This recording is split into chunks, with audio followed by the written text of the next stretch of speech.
C'est le plus ancien des Ironman, juste après Hawaï. 1450 compétiteurs sont au départ de cette 29e édition du fameux Ironman de Nouvelle-Zélande. 3 km 8 de natation, 180 km à vélo et un marathon. Le tout proposé dans un cadre unique. Direction l'île du Nord et la ville de Taupo.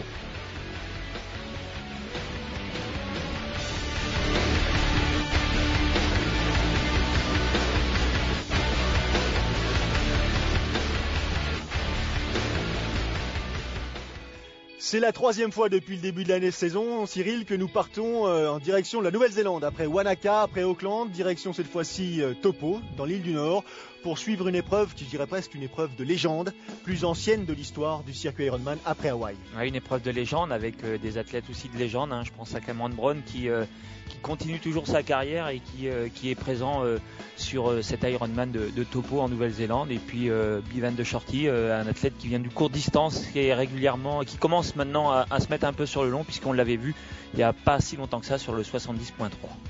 Taupo donc, au bord du lac du même nom, le plus grand lac d'eau douce d'Océanie. Et un accueil maori pour souhaiter la bienvenue aux compétiteurs. Compétiteurs qui donc vont courir ici, dans ce lieu qui appartient aux Maoris. Un lieu fort pour les triathlètes, un lieu fort pour les Néo-Zélandais. On a reconnu le visage de Gina Crawford et le visage de Cameron Brown. 10 fois vainqueur ici, Cyril. 10 victoires Ironman en Nouvelle-Zélande pour Cameron Brown. Ouais, c'est monstrueux, c'est énorme et ça doit faire drôle, ça doit battre très très fort dans son cœur à ce moment de la journée, juste avant le départ, quand on sait qu'on a quand même gagné 10 fois cette course. Beaucoup d'étrangers présents, bien sûr des Australiens, mais aussi des Européens, parce que, on ne cesse de le dire lors des reportages, en hiver, il est préférable d'aller se promener un peu plus au sud.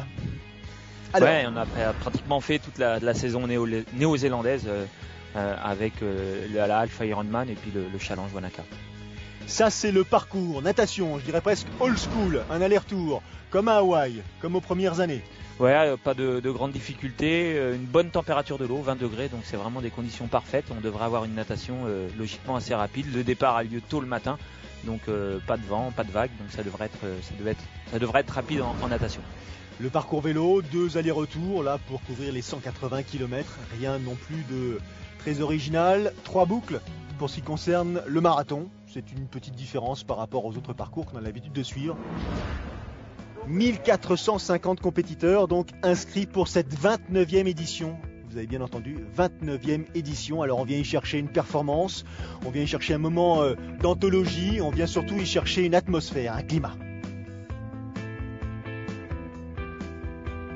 Les pros vont démarrer un tout petit peu avant les groupes d'âge, c'est traditionnel, 15 minutes avant le départ des amateurs. Les pros, ils sont 29 au départ, donc démarre pour ces 3 km 8 de natation dans des conditions de glisse idéales. Ouais, là c'est idéal, on l'a dit, bonne température de l'eau, pas de vagues, pas de vent, donc pour les athlètes qui viennent du court distance, je pense à Bevan de Shorty, ça devrait être vraiment les conditions parfaites, et Marco Albert aussi.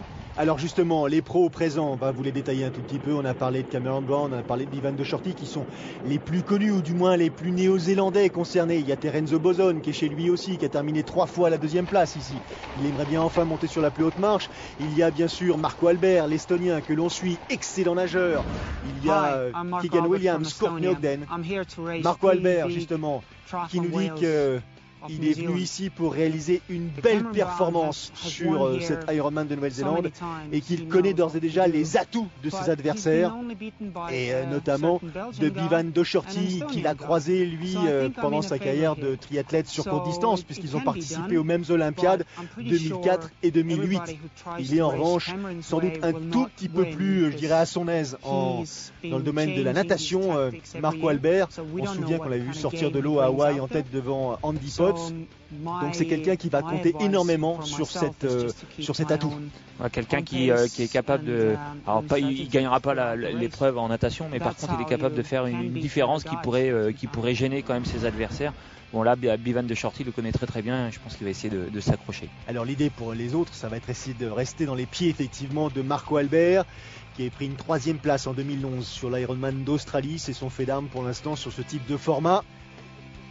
Mais derrière, donc je continue à liste, Courtney Ogden, Ogden, pardon, l'Australien, Keegan Williams, Néo-Zélandais, Carl Reid, enfin bref. Et notamment cet homme dont on ne cesse de dire qu'il faudra compter avec lui. Il a pris une deuxième place lors du Half Ironman de Nouvelle-Zélande que nous avons suivi à Auckland. C'est sa première apparition sur distance dite Ironman. Et Bivan de Shorty, il en rêve depuis qu'il est môme parce qu'il est né ici, il a vécu ici. Ouais, puis en Nouvelle-Zélande, le triathlon c'est quand même un sport roi. Donc il nous a fait une belle impression sur 70.3. Bon, ça correspond quand même plus à un effort de courte distance. Maintenant, il faut voir s'il arrive à tenir la distance après 120 km, 130 km de vélo, souvent, c'est là qu'on voit l'expérience parler. Et puis sur marathon, qu'est-ce qu'il est capable de faire, en sachant que sur courte distance, il court déjà très très vite. Alors effectivement, il insiste sur ces adaptations qu'il a dû suivre pour se préparer sur ce type de distance. Alors c'est vrai qu'il avait déjà l'habitude de s'entraîner pas mal. Il a une expérience qui est importante. Il est passé sur Alpha Ironman avant de passer sur Ironman. Donc ça a été une progression dans le temps qui était assez serré, mais il s'est donné les moyens de performer sur ce rendez-vous. Ouais, il a énormément d'expérience, il a 35 ans, donc voilà, il a toute sa carrière du court distance, il a quand même déjà un gros volume d'entraînement, donc je pense que il devrait par son intelligence pouvoir compenser justement cette différence entre le court et le longue distance. Maintenant, il y a une adversité, donc il va falloir qu'il fasse avec. Alors c'est ce qu'il dit aussi, il faudra jeter un œil alors sur bien sûr Marco Albert parce qu'il a un profil un petit peu comme le sien, mais surtout sur Cameron Brown parce qu'il s'imagine prendre un léger avantage sans doute pendant la partie natation sur Cameron Brown, mais il se méfie de l'expérience et surtout de la connaissance du terrain de Cameron Brown. Ouais, Cameron Brown il connaît parfaitement la course et puis je pense qu'il aura quand même une bonne partie du public avec lui, même si Bivan il est de topo. Cameron Brown c'est vraiment une légende en Nouvelle-Zélande et je pense que le public devrait le pousser derrière pour qui reviennent sur la tête de course. Alors on a parlé de ces messieurs, on va parler des professionnels du côté des dames. On a vu Gina Crawford, il aura notamment 2 ou 3 adversaires qui répondent au nom de Meredith Kessler, au nom de Candice Hammond, ou alors encore une fois la dernière athlète qui était présente sur la compétition féminine, Carrie Lester. Merci Cyril, c'est parti donc pour les 1450-29, c'est-à-dire 1421 concurrents amateurs qui s'élancent dans cette aventure néo-zélandaise 15 minutes après les pros. Ouais, un départ assez large, donc on va dire que c'est quand même plus tranquille pour ces amateurs parce que c'est un stress important pour tous ces gens. Le départ natation, donc on le voit, c'est un départ assez large, donc on peut prendre des coups, mais on a quand même plus d'espace. Hey folks, I'm Terence Bozone. from New Zealand. I've been 70.3 Ironman World Champion. Alors il a été effectivement champion du monde sur distance Alpha Ironman, c'était en 2008 et il aimerait bien rééditer la performance sur distance Ironman. Jusqu'à présent il n'a pas remporté d'épreuve sur cette distance là, il a fini à 3 reprises, je vous l'ai dit, deuxième ici à Topo, 2010, 2009, 2010, 2011 et il donne quelques conseils aux amateurs qui j'espère en auront pris avant le départ et surtout parmi ces conseils, ne pas se précipiter, être patient. Bien se rappeler effectivement des séances de natation qui vous ont été données et ne pas brûler les étapes, ne pas laisser de calories en chemin trop tôt. 20 degrés pour la température de l'eau, un tout petit peu plus pour la température extérieure compte tenu de l'heure matinale. Et regardez le décor, le lac de Topo, je vous l'ai dit, le plus grand lac d'eau douce d'Océanie, 616 mètres kilomètres carrés avec des montagnes tout autour, c'est vraiment un écrin absolument magique.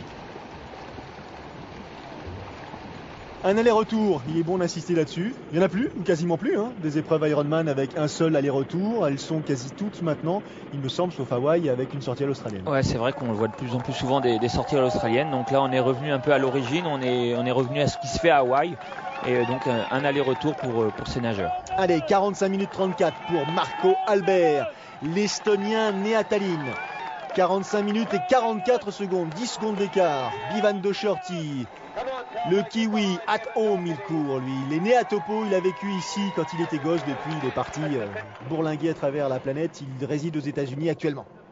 Il avait déjà en tête quand il était minot, de participer à cette épreuve qui le faisait rêver, bien sûr.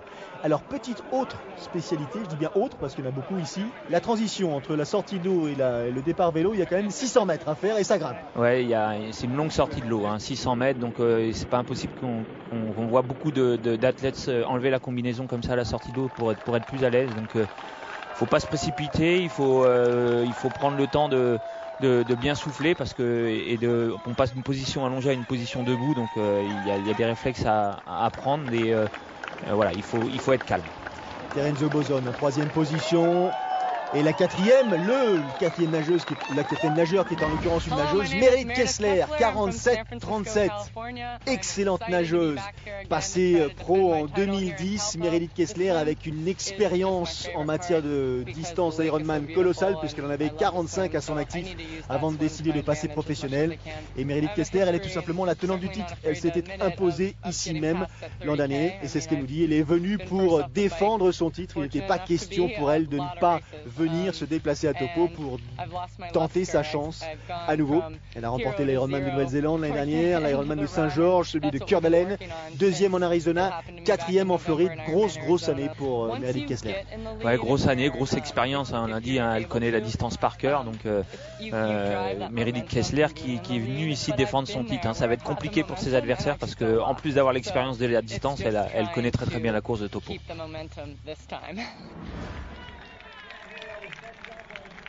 Allez, on suit la transition des premiers. Donc Marco Albert, Bivan Docherty, Terenzo Bozon, parmi ces messieurs, Merit Kessler qui effectue la transition, suivi par Balak Choquet. Voilà la transition en question. On ne vous a pas menti. Certes, il y a un bon ruban de moquette pour les petons, mais il n'empêche que c'est une vraie transition difficile, un petit peu à la mode Escape from Alcatraz. Cameron Brown qui sort de l'eau, 50 minutes 09. Il a à cet instant 4 minutes 30 de retard sur les premiers. Ouais, 3 minutes, 4 minutes, 5 minutes. Je pense que c'était un de ses objectifs. Donc maintenant, il va falloir bien entamer le parcours cycliste et puis essayer dans un premier temps de maintenir l'écart pour mettre un peu le doute à ses adversaires. Transition éclair, là, effectuée par Marco Albert et Bivan Docherty. C'est logique, ils ont l'habitude de faire les transitions éclairs et c'est des athlètes qui viennent du court distance, donc voilà, ils ont cette habitude-là. Et puis je pense qu'ils veulent pas, s'ils peuvent gagner encore quelques secondes sur Cameron Brown, c'est pas négligeable. Le top 6 des nageurs et nageuses. Confirmation, présence de Merit Kessler, 47-37. Courtney Ogden, sortie en 50 minutes et 15 secondes. Et Gina Crawford, la néo-zélandaise, elle va sortir en 51 minutes et 40 secondes. C'est-à-dire avec 4 minutes de retard sur Merit Kessler. La tête de course, Marco Albert, l'Estonien. 2 allers-retours donc. Un faux plat là, ça commence à tirer un petit peu, on le voit dans l'attitude des coureurs. Ouais, un circuit, il n'y a pas de grosses difficultés, il y a une bosse qui vont être obligés de faire 2 fois puisqu'il y a 2 allers-retours, et puis c'est essentiellement des faux plats, donc voilà, un parcours où on va être à la fois en une position de recherche de vitesse et une position où il faudra relancer et où on pourra justement, pourquoi pas, s'étirer ou récupérer un peu des efforts consentis quand on est en recherche de vitesse. Et notamment de ses premiers efforts, les 3 km 8 de natation à effectuer, même si les conditions encore une fois étaient très clémentes, très favorables.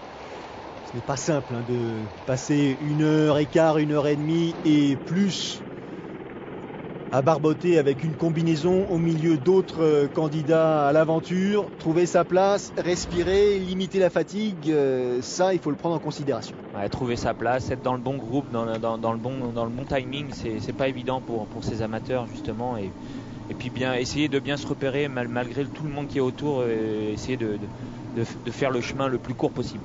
Très agressif, Bivan Docherty, Marco Albert juste devant lui. Roue lenticulaire pour les 2 candidats, 2 façons de produire son effort assez différentes. Ouais, les positions c'est assez différentes et il est un peu plus relevé, Bivan Docherty. Il est plus grand aussi, donc c'est plus complexe pour lui d'avoir une position vraiment aérodynamique. Des athlètes qui dès le départ donnent un rythme assez élevé. Je pense qu'ils veulent surtout pas voir Cameron Brown revenir sur eux. Meredith Kessler, la voici en gros plan. Sortie première de la natation, l'américaine tenante du titre. Elle est partie pour 180 km avec une position elle aussi assez efficace, bien positionnée presque à l'horizontale sur son cadre. Il faut se méfier bien sûr de Gina Crawford qui sera, la voici, sa principale rivale a priori. Petit bémol cependant parce que Gina Crawford, elle a quand même remporté le Challenge Wanaka en début de saison il n'y a pas si longtemps que ça, c'était au mois de janvier.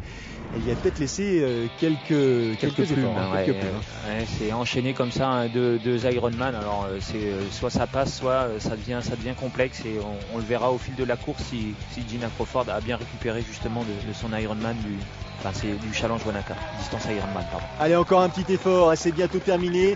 Les 3 km 8 ne seront plus qu'un souvenir. Mauvais nom, mais un souvenir, c'est sûr. On passe à autre chose. La première étape faite, la natation, donc souvent c'est vraiment un stress hein, pour ces triathlètes amateurs parce que la natation est la discipline la plus technique, la plus complexe pour eux. Maintenant, ils vont partir vraiment dans une épreuve d'endurance, les 180 km de vélo. Et pour lui, pour Steve, on peut dire que la natation a été un moment déjà une victoire en quelque sorte. 176 kilos, mais Steve il y a encore quelques mois plus de 230 kilos. Et c'est ce qu'il nous explique. Et il nous explique ou tente de nous expliquer quelle était sa vie à l'époque. Impossible de faire quoi que ce soit, impossible de se déplacer, impossible de participer aux joies et au quotidien de sa famille, jusqu'à ce qu'il décide de prendre son avenir en main et de faire un effort majeur, parce que c'est un effort majeur qu'il a réalisé. Il a quand même perdu près de 60 kilos. Alors c'est vrai que la transition ne sera pas forcément une transition éclair, mais il n'est pas tout à fait ici pour les mêmes raisons que les premiers concurrents qu'on suit. Il est là pour aller au bout de son aventure. Ouais, son objectif avant tout c'est d'être dans les temps et puis d'aller au bout de cette épreuve.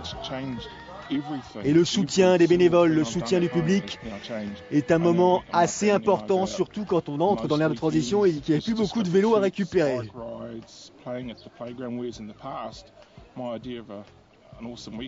Ça y est, équipé, changé, casque profilé, donc il a quand même une ambition assez bien affichée. Il est parti pour 180 km, ne vous fiez pas à l'image, hein. C'est quand même une partie qui n'est pas la plus simple, c'est la fameuse première bosse dont parlait Cyril il y a quelques minutes. Ça ira mieux un tout petit peu plus tard. Enfin, c'est à souhaiter.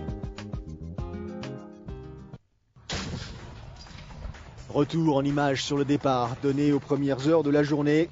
29e édition donc de ce Ironman de Nouvelle-Zélande avec la sortie de l'eau de Marco Albert, celle de Bivan de Shorty, celle de Meredith Kessler.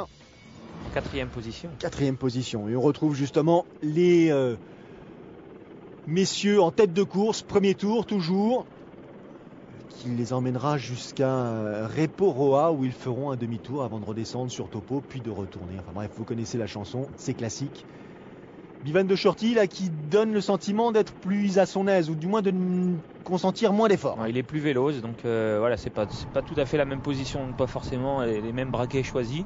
De Shorty qui laisse Marco Albert faire le travail. Hein. On a vu Terenzo Bozone, le Hongrois Tchoké derrière. Là ce sont des heures et des heures en position de recherche de vitesse. Préférable de s'être préparé parce que quand il va falloir déplier la carcasse, ça va pas être simple. Lui, Cameron Brown, il connaît ça par cœur. Il en a couru, c'est son 15e je crois. Il en a gagné 10. 15e en Nouvelle-Zélande, plus tous ceux qu'il a fait. Il a fait 2 fois 3e à Hawaï.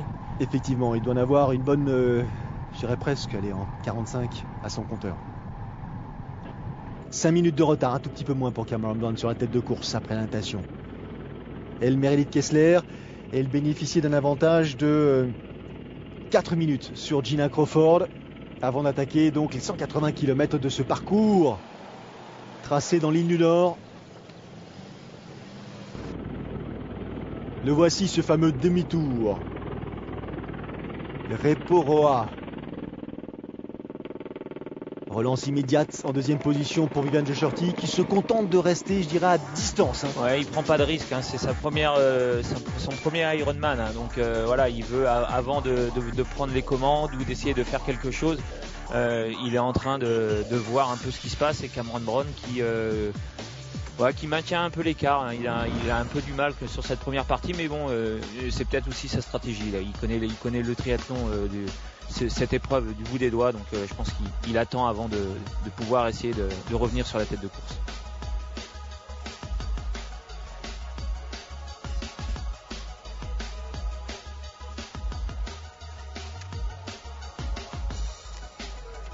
Tony Marsh, l'ancien rugbyman qui a évolué en France, notamment à Clermont, on s'en souvient, qui a participé à l'Ironman de Nice et qui participera, je crois, à nouveau cette année. L'Ironman de Nice que vous pourrez suivre bien sûr sur l'antenne de Sport Plus, tout comme le triathlon de l'Alpe d'Huez, longue distance. Des nouvelles du triathlon de l'Alpe d'Huez, Cyril? Ouais, ça s'inscrit bien, on est à presque 700 sur le long, un peu moins sur le court. Les athlètes de court distance s'inscrivent un peu plus tard, donc non, ça se passe super bien pour le moment. Ça se passe bien aussi pour Terrari Lenks, on l'a vu passer. Cet athlète de plus de 70 ans, 76 ans en l'occurrence, c'est l'âge de cet autre athlète. Et il nous explique qu'il a commencé le triathlon à 59 ans. 59 ans, qu'il a eu le temps d'en faire 17 depuis, donc c'est-à-dire qu'il a traîné, il a enchaîné comme on dit. Il a mis le doigt dans la confiture et depuis la confiture lui a mangé le reste du corps. Ouais, ça colle au doigt. Alors bien sûr, il se souvient des premières réflexions, des premières réactions qu'il a pu enregistrer lorsqu'il s'est mis au triathlon et sur cette distance Ironman, donc juste avant 60 ans. On l'a pris pour un doudingue. Et depuis, on continue d'ailleurs à le prendre pour un doudingue, mais lui, il lâche pas l'affaire et il enchaîne les préparations, les entraînements. C'est devenu a way of life, une façon de vivre en fait. Ouais, il voyage, il fait sa course à son rythme. L'objectif pour lui, bien évidemment, c'est de se sortir de l'eau dans les temps pour ensuite enchaîner le vélo et voilà, découvrir chaque épreuve de nouveaux paysages, de nouvelles ambiances. Et il sait que la compétition pour lui sera aussi très intéressante parce qu'ils sont peu nombreux à disputer ce type d'épreuve. Et ici, l'Ironman de Chopo dans sa catégorie d'âge, il y a 4 personnes de plus de 70 ans, donc il va y avoir bagarre, vraiment bagarre, comme il y a bagarre actuellement. On a vu Docherty, on a vu Marco Albert, derrière c'est Cameron Brown qui revient sur Balázs Csóky, le Hongrois. Cameron Brown qui avait 5 minutes de retard à la sortie de l'eau et qui essaye de maintenir cet écart. On va faire une petite respiration et on revient tout de suite à Chopo pour la fin de l'histoire. De retour en Nouvelle-Zélande, l'île du Nord, pour cette 29e édition de l'Ironman de Nouvelle-Zélande et les 2 premiers pour l'instant de cette compétition. Marco Albert, l'Estonien, suivi de Bivan Docherty, 3e position, avec un style un tout petit peu moins agressif, peut-être patiente-t-il, peut-être attend-il son heure. Terenzo Bozone, néo-zélandais lui aussi, sorti en 3e position de l'eau. Devant, entre Albert et Docherty, pour l'instant, on s'organise, on se passe les relais, on échange quelques mots. Ça veut dire qu'on organise la suite de l'histoire. Ouais, on essaye de voir un peu la forme de l'autre. On essaye d'échanger quelques mots pour voir comment l'athlète réagit. Bon, on peut voir que Docherty sur les parties vallonnées essaye de donner le rythme, et puis sur les parties un peu plus roulantes, c'est Marco Albert qui fait l'effort, et on essaye comme ça de s'organiser pour avancer comme ça dans la course, mais c'est sûr que de toute façon il y a un moment donné, il va falloir que la bagarre commence entre ces 2 athlètes. Le voici, ce parcours cycliste dont on vous parle, donc 2 allers-retours, rien d'exceptionnel. Le soutien du public toujours. Les particularités de fin de parcours cycliste lorsque l'on aborde Topo et la ville, et compte tenu du nombre d'athlètes présents ici, 1450, il a fallu un tout petit peu agencer les boucles de manière à ce qu'on évite qu'il y ait trop de participants sur les mêmes tracés. I did a triathlon and I felt really good about it and I just wanted Néo-zélandaise other people to Maori feel the same. qui parle de son investissement dans le triathlon et qui pour elle est une façon effectivement de défendre ses valeurs, son peuple et d'attirer l'attention sur ce site tellement particulier, tellement magique que constitue le lac Taupo et ses environs.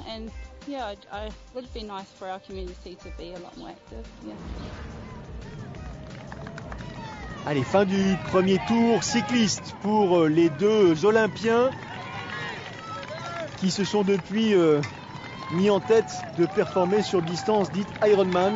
Ils ont participé aux Jeux Olympiques 2004 et 2008, tous les deux, avec des places différentes.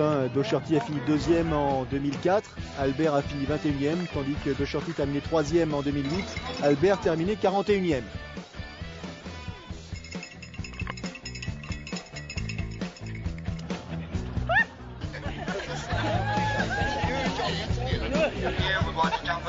Vous pouvez le voir sur les 22 000 membres que compte la ville de Taupo. 2000 d'entre eux ont fait le choix d'être investis, de participer à la mise en place de l'événement, d'être bénévoles. 10% de la population qui file un coup de main, c'est pas fréquent. Ouais, c'est pas fréquent et puis ça fait presque une personne et demie par athlète en bénévole. Bien joué, ça c'est l'organisateur qui a percuté et qui a compris quelle était la nature du plus. Le temps après les 90 premiers kilomètres, et Cameron Brown déjà un peu plus loin. Meredith Kessler en tête depuis la sortie de l'eau, elle n'a pas vu grand monde. Et pour cause, là, elle a encore 2 minutes, 10 secondes d'avance sur Gina Crawford, qui certes réduit l'écart. Mais est-ce qu'elle ne va pas consentir justement trop d'efforts là pendant ce parcours cycliste à suivre de près? Nous sommes dans la deuxième boucle donc, deuxième moitié de ce parcours cycliste. Devant il y a Cameron Brown qui essaye avec sa position de recherche de vitesse inchangée de limiter la casse.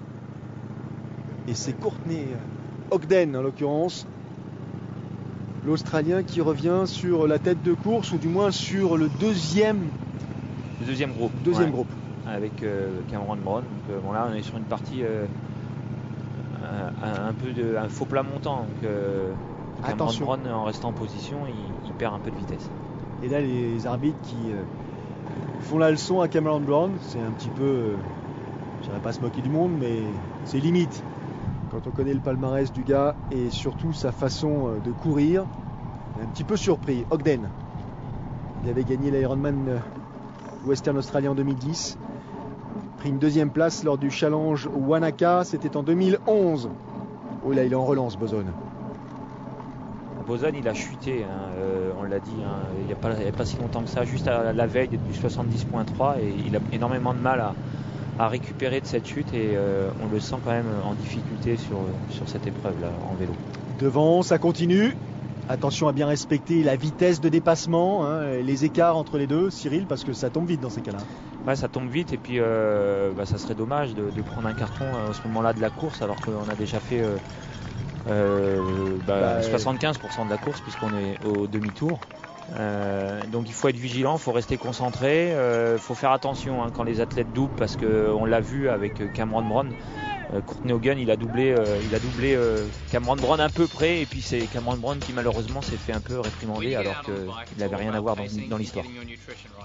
Terenzo Boson qui cette fois-ci nous donne quelques conseils en matière de nutrition, d'alimentation et d'hydratation parce que pendant l'épreuve on va passer pour les meilleurs un peu moins de 9 heures, pour les autres beaucoup plus de temps à produire des efforts, donc il ne faut pas oublier cette contrainte-là. Non, et puis c'est essentiellement en vélo, on peut prendre le temps de manger, le temps de s'hydrater, il faut le prendre parce que l'alimentation et l'hydratation sur le parcours vélo va générer toute la fin de parcours, même le marathon, même la course à pied, parce que une fois qu'on a passé 5-6 heures d'effort, après pour s'alimenter c'est compliqué, donc en course à pied ça devient très très dur, donc c'est en vélo où il faut vraiment prendre le temps de bien manger et de bien boire. Toutes les 15 minutes de gorgée et puis toutes les demi-heures un petit peu de sucre pour conserver les forces nécessaires. Lui, il en a eu des forces pour se préparer. Militaire de carrière, américain, basé sur un porte-avions pendant 6 mois de temps. C'est dans ces conditions-là qu'il a préparé sa participation ici au triathlon, à l'Ironman de Nouvelle-Zélande. Alors, il détaille un tout petit peu sa préparation. Inutile de vous dire que nager sur un porte-avions, c'est pas simple. Donc, il a fait des efforts différents à base de cordes, à base de traction pour faire marcher effectivement les épaules. Pour ce qui concernait l'entraînement à vélo, il avait emmené son vélo et dans sa toute petite cabine, il a fait des heures et des heures de home trainer. Et puis pour ce qui concerne la course à pied, heureusement il y avait le pont, donc il a fait des tours et des tours de pont. Le tour du bateau, voilà. Lui aussi s'est préparé de façon un petit peu différente. Ancien joueur de rugby, devenu fermier. Il s'est mis en tête de préparer cette épreuve dans des conditions assez particulières. Il est fermier au cœur de l'Australie, à des milliers de kilomètres de, je dirais presque, de l'océan. Et donc, lorsque son quotidien lui en laissait le temps, eh bien, il préparait un tant soit peu son engagement ici à Taupo, donc des heures à courir autour de la ferme. Il faut dire que le reste du temps, il avait déjà un engagement physique qui lui permettait de pouvoir compter sur quelques heures de préparation dite spécifique, tout comme cette partie natation, là, dans cette mare qui sert d'habitude, je dirais, de lieu de bain ou d'hydratation pour les animaux, et c'est là qu'il a fait quelques longueurs, sachant qu'il n'a pas tellement plu là où il habitait pendant l'été, et que donc plus ça allait, moins il y avait d'eau. Donc au fil du temps, la piscine se réduisait. Et il disait qu'il allait de plus en plus vite en fait. Allez, en parlant de rapidité, en parlant de vitesse, Bevan Docherty est le premier à en terminer avec le parcours cycliste, 4h35 minutes et 5 secondes. Marco Albert, là, qui a pris dans les derniers kilomètres un petit vent, comme on dit, puisqu'il termine le vélo après 4h38 minutes et 34 secondes.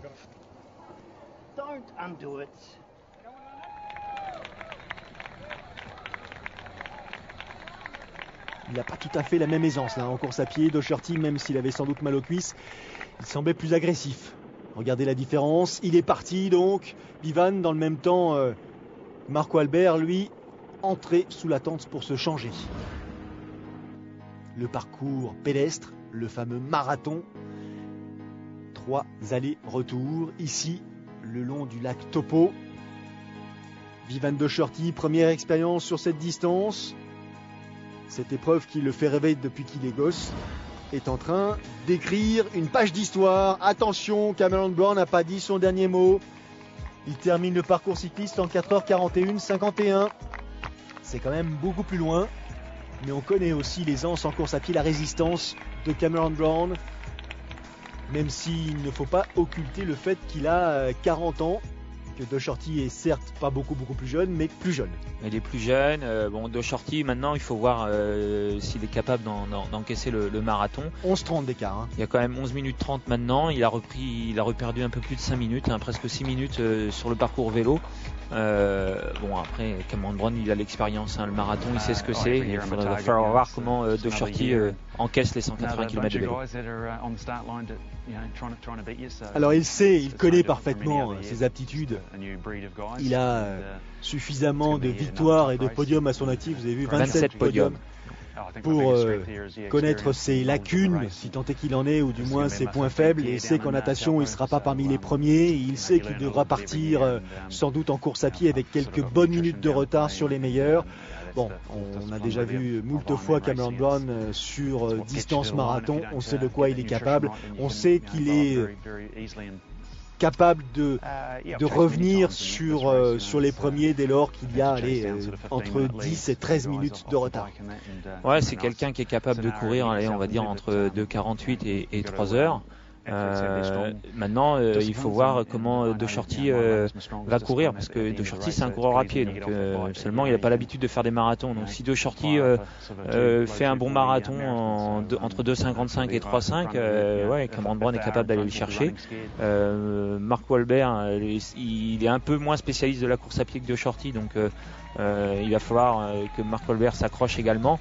Mais pour ça, Cameron Brown, il n'a plus le droit à l'erreur. Il faut qu'il fasse un gros marathon maintenant. Terenzo Bozone, qui est parti sur le parcours pédestre mais qui n'ira pas au bout parce que des maux de tête l'ont empêché de continuer à courir ici. Il souffrait de maux de tête particulièrement douloureux, persistants tout au long du parcours cycliste, même depuis le début de l'épreuve. Mais il a manqué sans doute de courage parce que c'était devenu tellement insupportable qu'il était préférable de s'arrêter. Il a, je crois, sans doute été à un moment donné alerté par ces douleurs persistantes. Et après quelques mètres sur le parcours marathon, il a préféré jeter l'éponge.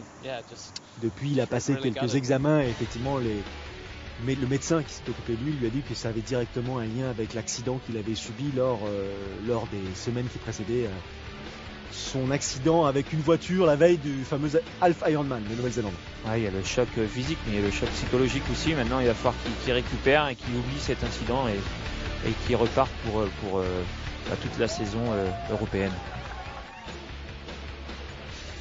Allez, on revoit la bagarre qui depuis le début anime ce Ironman de Nouvelle-Zélande. Docherty, Marco Albert, 3e position pour Cameron Brown.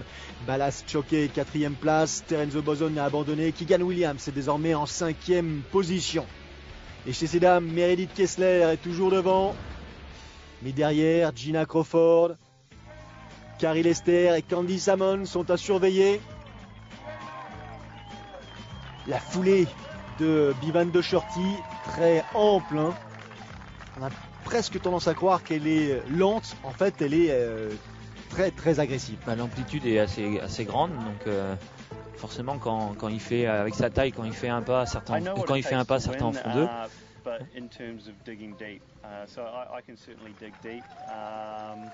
But I think the thing that's going to catch me out in this race is either not pacing myself right. Voilà, ce qu'il nous explique, c'est qu'il est très au courant de ce qu'il est capable de faire, mais il sait aussi quels sont ses adversaires. Et en l'occurrence, son adversaire principal, c'est lui, c'est sa façon à lui de perdre patience ou de risquer de perdre patience.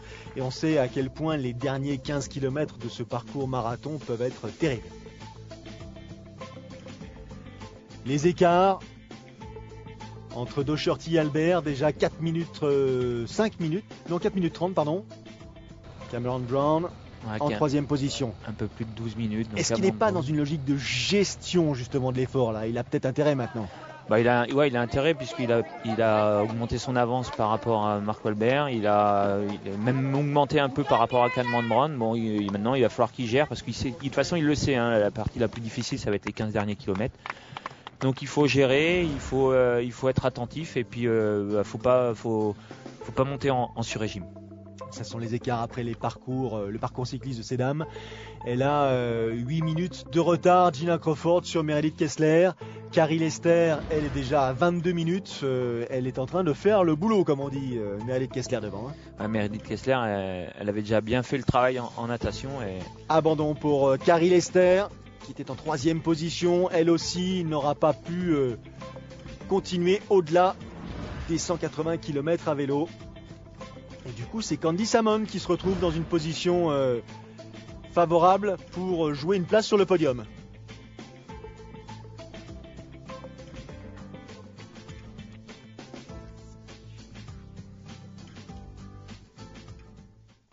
Hi, I'm Tony Herring. I'm from Christchurch. This is Tony Herring, probably my last.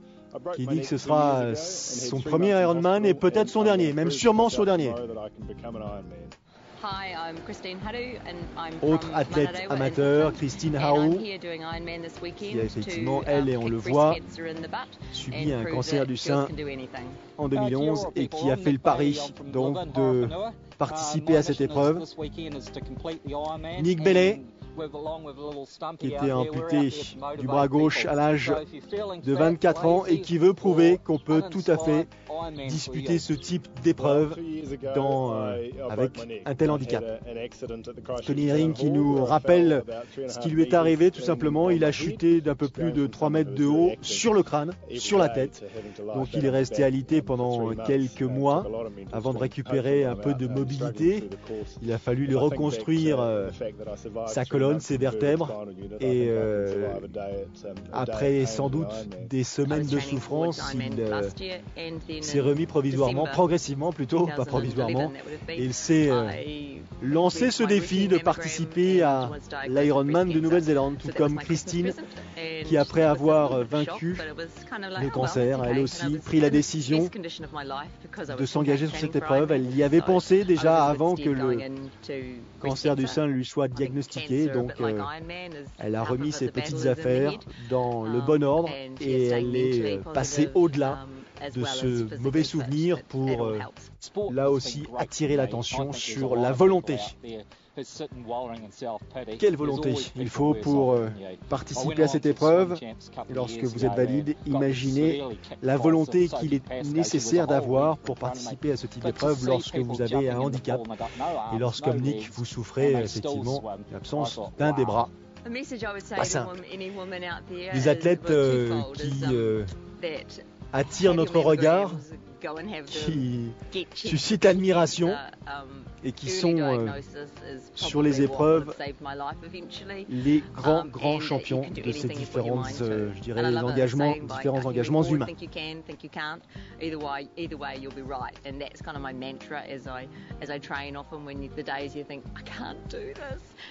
Ne pas se morfondre, c'est ce sur quoi veut insister Christine justement. Oublier sa douleur. Alors, retour maintenant à la compétition et la fin de ce parcours. Bivan Docherty, le néo-zélandais de Topo, en tête depuis la fin du parcours cycliste, qui continue à réaliser, je dirais presque son one-man show ici à l'occasion de ce marathon. Qu'en est-il de Cameron Brown en 3e position? Foulée typique de Cameron Brown, très droit. Foulée plus difficile pour ce qui concerne Marco Albert. Est-ce qu'il va conserver cette 2e place? Meredith Kessler, l'américaine, en tête de la compétition depuis la sortie de l'eau. Gina Crawford, la néo-zélandaise, en 2e place. Gina Crawford qui insiste sur le fait que Meredith est bien sûr une excellente nageuse, excellente cycliste aussi, et qu'il ne lui laissera que peu de temps et d'occasion pour tenter de contrer les ambitions de l'américaine. Elle, en dépit de son palmarès, elle aussi assez impressionnant. Ne pas oublier qu'elle a remporté 2 mois auparavant le Challenge Wanaka. Ouais, et je pense qu'elle est en train de le payer là, un peu sur le marathon, on la voit, hein, elle n'est pas du tout aussi à l'aise que Meredith Kessler. Elle aurait été capable de faire la différence sur ce marathon, mais voilà, elle a, je pense, pas bien récupéré. Puis Meredith Kessler, elle a une expérience derrière elle qui assez impressionnante. Pro depuis 2010, elle avait couru donc 45 Ironman en tant qu'amateur avant, et depuis les victoires, je vous les ai égrenées tout à l'heure, hein, c'est assez important et impressionnant. Terenzo Boson qui nous donne sa dernière série de conseils concernant la course à pied et sur l'alimentation pendant cette dernière étape de la journée. Ouais, en alimentation à pied, c'est essentiellement du liquide, hein, parce que manger en courant, c'est pas forcément évident.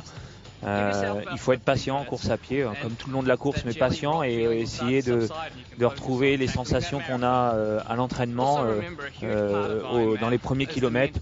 Et puis il faut avoir un mental de fer, on va dire, parce que ça joue beaucoup dans la tête, hein. Le marathon, c'est la dernière épreuve, on est très très fatigué, donc il faut être très très fort mentalement, et quitte à marcher sur les postes de ravitaillement comme ça pour avancer et puis repartir. Donc c'est plein d'étapes ce marathon. Les 2 vainqueurs a priori, Bivan Docherty, Meredith Kessler, qui se dirigent là à belles enjambées vers cette ligne d'arrivée. Bagarre pour la 3e place et le retour de Candy Salmon. Candy Salmon, 2e du Challenge Wanaka cette année, qui a l'habitude de terminer ses parcours de manière assez efficace, et qui la dépose littéralement à Naros. 3e de l'Ironman de Cairns l'année dernière, 5e des championnats du monde, 73.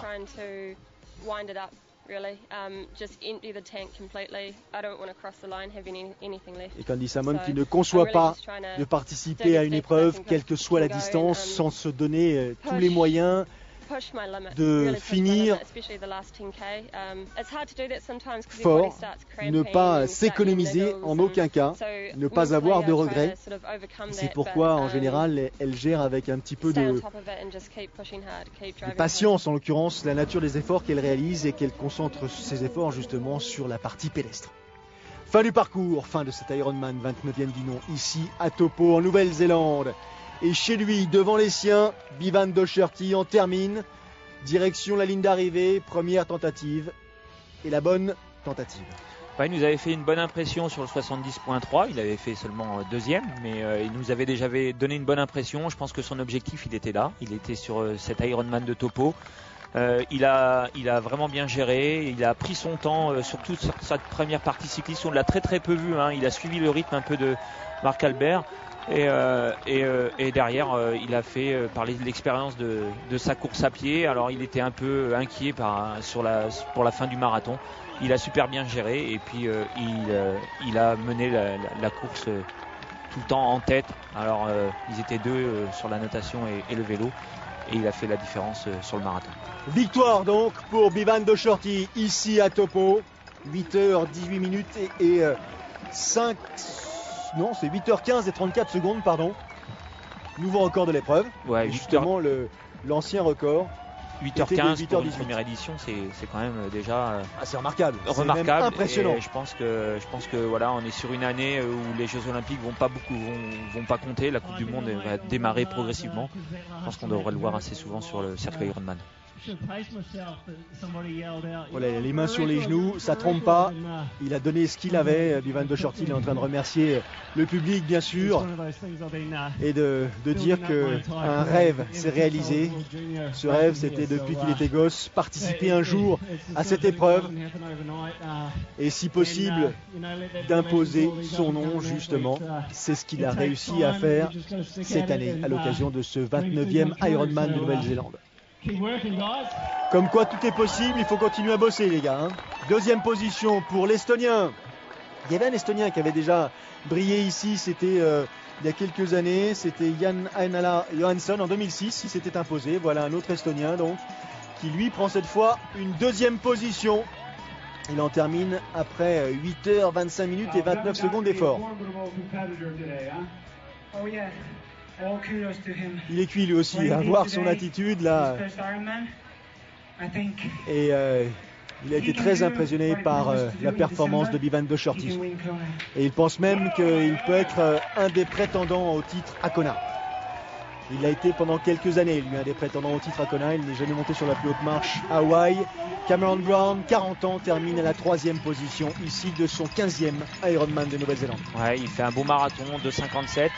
Je pense qu'il a été patient, il a attendu de voir si devant ça allait craquer. Et puis bon, il a couru à son rythme parce qu'il a bien vu que devant il avait affaire à deux athlètes qui étaient en grande forme. Félicitations à Bevan Docherty. Il n'y avait pas grand chose à faire aujourd'hui, dit Cameron Brown, et il sait, je crois, de quoi il parle. Meredith Kessler qui termine avec une foulée un tout petit peu plus courte, un peu plus heurtée, même si derrière Gina Crawford essaye de donner son maximum pour revenir progressivement sur les talons de l'américaine. L'américaine va garder son avantage et du coup conserver le titre acquis l'an passé. Ouais, elle a bien géré sa course, on a senti qu'elle était quand même en excellente forme par rapport à Gina Crawford qui n'avait pas visiblement bien récupéré de ses efforts du challenge Wanaka. 9h17 minutes et 9 secondes pour Meredith Kessler.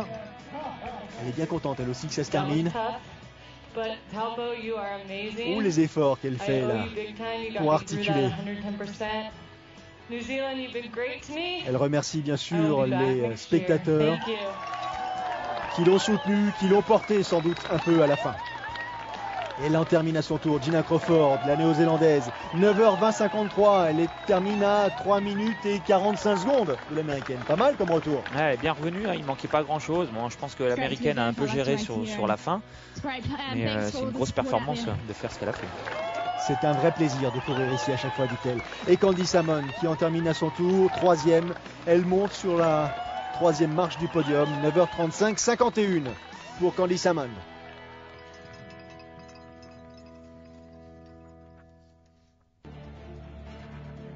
c'est loin d'être terminé. On a l'habitude bien sûr de le souligner, mais les premiers ont franchi la ligne et les autres, l'immense majorité, va encore multiplier les heures de course jusqu'à la limite des 17 heures, Cyril. Ouais, 17 heures, c'est la limite qui est autorisée donc pour le temps final de cette course. Donc vous l'aurez compris, il y en a qui sont partis dans la nuit, qui vont finir dans la nuit. Le marathon c'est long, donc il faut être patient, on l'a déjà dit, faut prendre son temps, il faut alterner la marche et la course pour comme ça avancer et franchir cette ligne d'arrivée. Prochain rendez-vous sur Antenne de Sport Plus, l'Ironman d'Australie, Melbourne.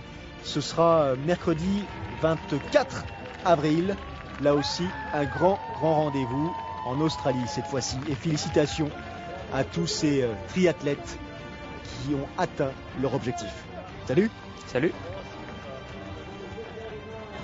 You're first on last.